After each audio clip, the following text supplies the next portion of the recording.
అంటే ఎక్కువ వస్తాయి అనుకుంటున్నాము.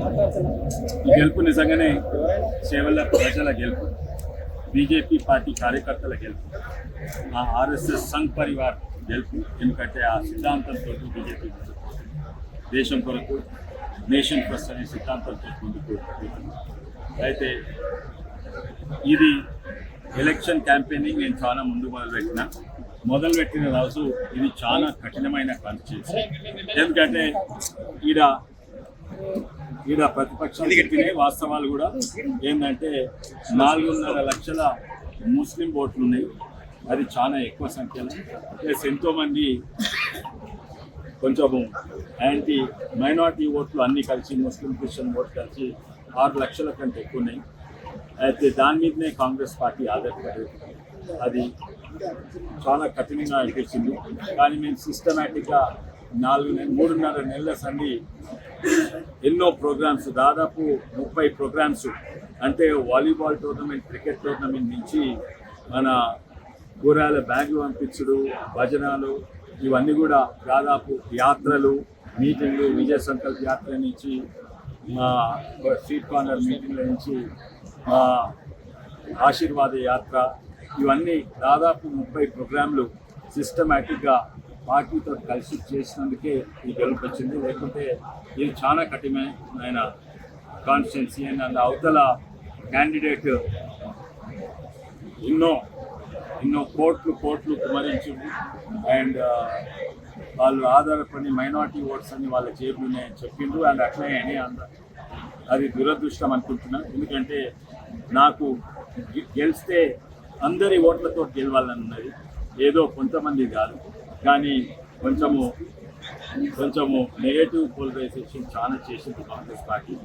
అది వాళ్లకు నెగటివ్ అయింది, దేశానికి, రాష్ట్రానికి, చివరి ప్రజలకు నెగటివ్.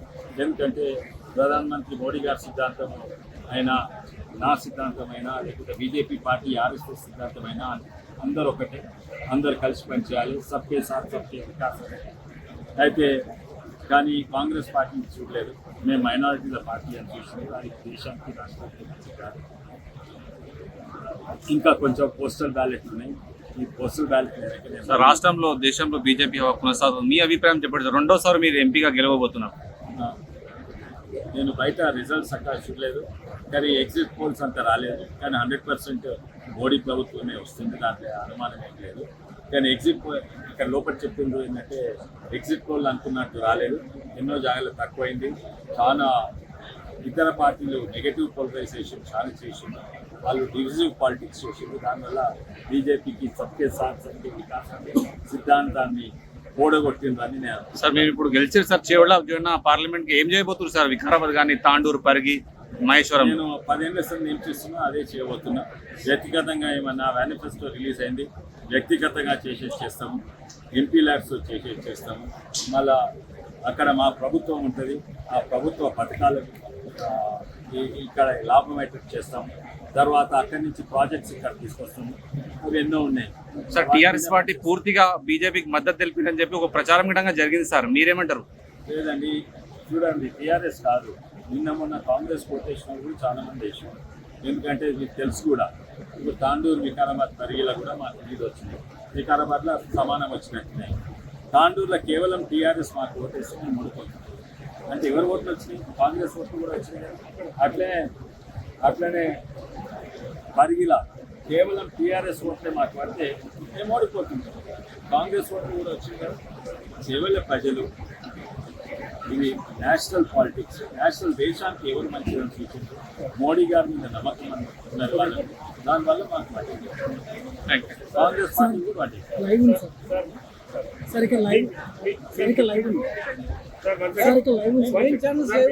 రాష్ట్ర ముఖ్యమంత్రి రేవంత్ రెడ్డి గారికి ఎన్నికల్లో ఎదుర్కొనగలిగింది. మీ మిత్రుడు రాష్ట్ర ముఖ్యమంత్రి రేవంత్ రెడ్డి గారికి తెలంగాణ ఎన్నికల్లో ఎదుర్కొనగలిగింది. మరి దీన్ని ప్రభుత్వం రిఫరెండ్గా భావించాలా? మరి మీరు దీన్ని ఏ విధంగా ఇస్తారు? ఇది కాదండి, అవి రెండు వేరే ఎలక్షన్స్. అవి అసెంబ్లీ ఎలక్షన్స్, ఇది పార్లమెంట్ ఎలక్షన్స్. పార్లమెంట్ ఎలక్షన్స్ ఎవరు రేవంత్ రెడ్డి గారిని చూసి చేయలేదు, లేకపోతే ఇక్కడ కేసీఆర్ను చూసి ఓట్ చేయలేదు. ఓటేసింది మోడీ గారిని చూసి ఓటేసింది. అయితే ఇది రెఫరెండం కరెక్టే, కానీ దేశంలో రెఫరెండం ఏంటంటే మళ్ళీసారి మోడీ గారు కావాలి. ఇది పర్సనల్గా గెలిస్తే ఒక సీఎం ఓడిపోయినట్టు సీఎం గెలిచినట్టు కాదు నేను అనుకుంటున్నాను. అండ్ ఇది రెఫరెండం అసలే కాదని నేను అనుకుంటున్నాను. సార్ ఫైనల్ గా మీకు ఓటేసిన ప్రజలకు ఏం చెప్పబోతారు? నేను ఎప్పుడున్నట్టు మీతోటి కలిసి తిరుగుతాను, కలిసి పనిచేస్తాను, మీకు అందుబాటులో ఉంటాను. మీ సమస్యలు చెప్పండి. నేను మొత్తం భారతదేశంలో నంబర్ వన్ ఎంపీగా అయినందుకు ప్రయత్నం చేస్తాను. నా అటెండెన్స్ 100% ఉంటుంది. నేను 5.5 నెలలు ఢిల్లీలో విదేశాలలో పార్లమెంట్ పనులు తిరుగుతుంటా, 6.5 నెలలు ఇక్కడ ఉంటా, 6.5 నెలలు మీ అందరూ అందుబాటులో ఉంటాను. నేను తప్పనిసరిగా ప్రతి గ్రామంలో కనీసం 2 రోజులు మాట్లాడుతాను. అక్కడ పోయి ఆ సమస్యలు తెలుసుకుంటాను. గ్రామ ప్రజలు లేకపోతే పట్టణ ప్రజలు నాదైపు వచ్చే ఆఫీస్ కావచ్చు, తప్పనిసరిగా అందుబాటులో ఉంటాను. ఈ చేసేది ఇంతకు చేసినట్టే అదే దారిలో కొనసాగుతాను. ఎన్డీఏ ప్రభుత్వం